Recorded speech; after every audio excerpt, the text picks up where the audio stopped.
Yo, Jazz, we ready to go? Let's get it. I want you to say it with me on the count of 3. 1, 2, 3. Life of Liz. Let's go. Don't let this moment was past you.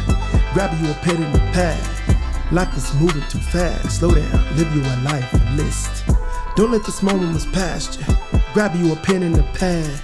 Life is moving too fast.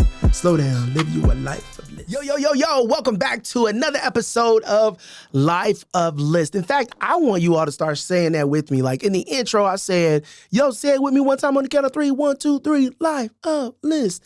When I come on here and I want to say, yo, welcome back to another episode of, I want you to say Life of List. Whether you driving in your car, whether you making breakfast for your family, whether you running on a treadmill, Life of List. I want you to go ahead and say that with me.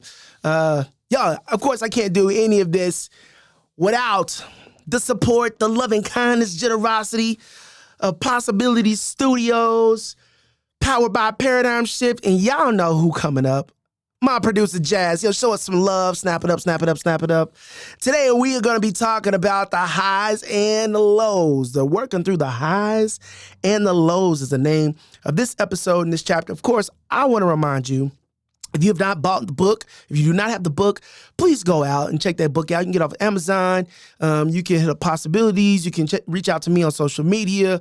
However you want to do it, get the book so that you can follow along. And in fact, if you want to, you can read ahead.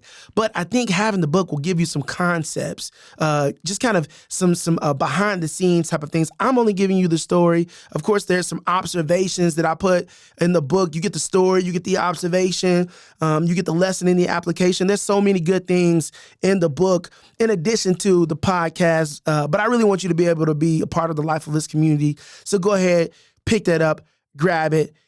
And of course, I can't jump in without first going back. So listen, talking to people is not an issue for me. In fact, y'all, if you listen to this episode, I'm going 10, 15, almost 20 minutes of just talking into the microphone. I love to talk to people. I talk to people for a living. I can stand on the stage and I can give a 60-minute keynote with no feedback. I really don't need another person. I can talk to a wall, I can talk to myself when I'm creating content. In fact, when I wrote this book, I sat down with a laptop and I just began to talk. I just began to pour out. Like, I don't need anybody to have a conversation. I can really do it on my own. But talking to my wife, on the other hand, ooh, Lord, that's a whole process in itself. And I cannot explain to you all this effect, like this power that she has over me. The simplest things. Like, I really want to take the care and the caution to like think through the thought and pause. And, sometimes I'll say something and she doesn't say anything back. And then I automatically go into this mode of like, wait, did I say something wrong? You did, oh, wait, no, okay, well, what I meant to, like something that happens when I sit across from my wife. I mean, we don't even have to be like looking at each other. I could be laying on the bed and she could be stretching on the floor with no eye contact. I literally could be yelling down the street. We don't even have to be in the same country or the same zip code, same area. I don't know what it is, but there's something about sitting across from her, looking in her eye, and it just breaks down everything that I have.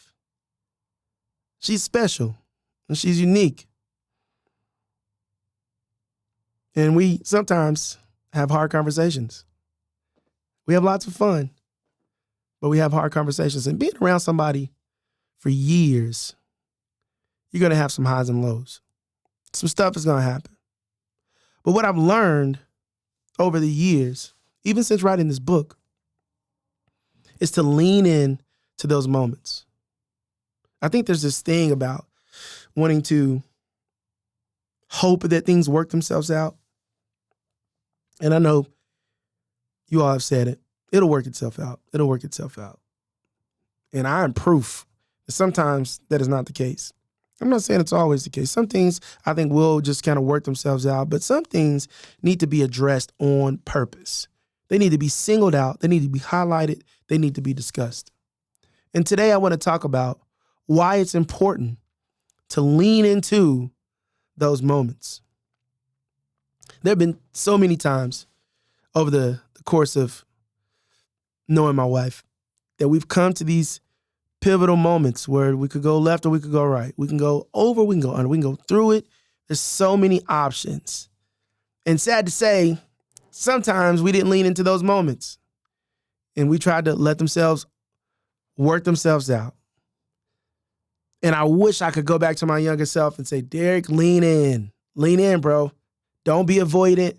Don't be afraid. And that fear comes from a lot of different places, right? When you are invested in a relationship with someone, and right now I'm talking about my wife, but for you, it could be work, it could be friends, it could be your parents, it could be kids, it could be your neighbor that doesn't pull their trash can in on time or plays loud music or parks on your side of the street. It could be whatever it is. The benefit of leaning in is really, really important. And sometimes we get afraid, right? I know for me, I really care about my wife. I really care about my friends. I really care about my kids. And that means I care what they think about me. And that means that I care if they're disappointed. As much as I enjoy when they're happy and they're pleased with me, I also don't want them to be disappointed. I don't want them to be upset with me. I want them to be proud of their dad, proud of her husband. I want them to be proud of Derek the son and Derek the sibling. Like I want my family and my friends and my people to be proud. And sometimes I fear disappointment, so I don't lean into the conversation. I don't lean into the topic. Sometimes I don't want to admit that I'm wrong. And I want to try to clean it up. And I want to try to make it what it's not. Sometimes I try to disguise it. And some people say that's dishonest. I'm going to say it's just a flat out lie.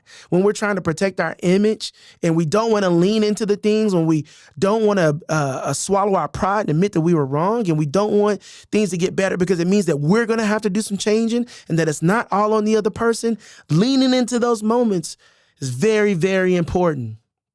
Because when we lean in, I honestly believe we'll never want to lean out again. I cannot tell you how much clarity and how much trust and how much honesty and how much rapport has been established and built up and fortified in my relationships when I lean into a conversation. When I acknowledge those highs and I celebrate them really, really high, and we did the thing and we bought the thing and we had fun and we did the thing.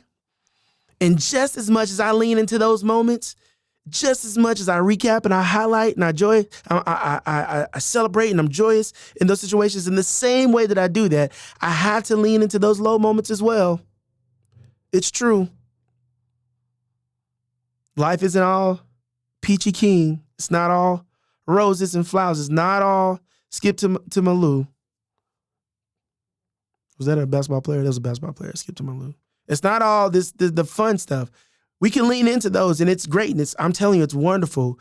But there's something special and unique that I think is better than the high moments. It's when you can lean into a low moment and come out better.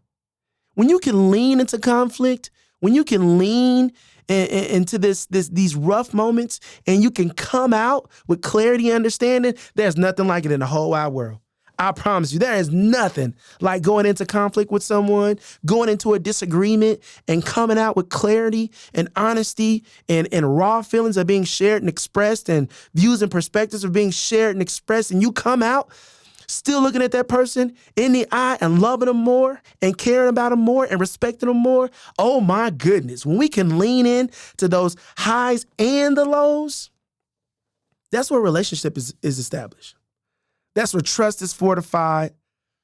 That's where honor is upheld. That's where those ties that you make, that investment that you make into that relationship, that's where that bucket gets deep and it begins to overflow, right? I absolutely love leaning into those moments and coming out unscathed. Oh my goodness. I absolutely love being able to look back and be like, whew, that was tough, but we did it. We didn't avoid it. We didn't lean out. We leaned in. And now leaning in has become a more common practice. You know, I had this professor who said, my job is to kick you out of your comfort zone to establish new comfort zones. That blew my mind. I was like, what? What are you talking about? He said, my job, you're in this little circle right here. My job is to kick you out of that circle until your circle expands to include the place where I'm kicking you to. I need you to get out. I need your comfort zone to expand to include all these hard things until they become easy. Marathon runners, they run a mile. I know people that went from sitting on the couch to running marathons. A mile was hard until it wasn't. 5 miles was hard until it wasn't. 12 miles was hard until it wasn't. 20 miles was hard until it wasn't. 26.2 miles was hard until it wasn't. And for them, they just kept expanding that comfort zone to include hard things. And for you all, I want you all to continue to expand your conversational zones until they include things that used to be hard and they're now easy. I'm not saying that I've mastered the hard conversation. That's not what I'm saying. I'm saying that I've learned to lean in. And now I'm in the place where I don't ever want to lean out. I love being able to enter into these conversations with my wife.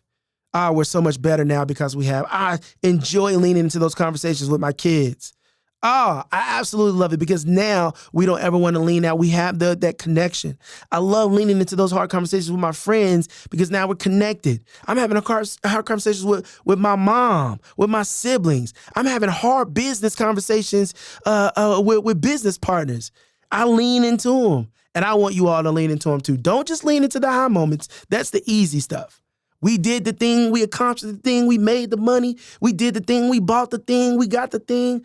That's exciting. And I want you to lean into those and celebrate hard. But I also want you to lean into those low moments and those difficult moments as well. Why? Because that's where character is fortified, right? That's where personality, that's where your integrity is fortified. That's where those things that are going to last long after those high moments, those low moments are going to carry you through those hard situations. And that's why I want us to lean in. Why is it important to celebrate, to lean into, to walk through those highs and lows?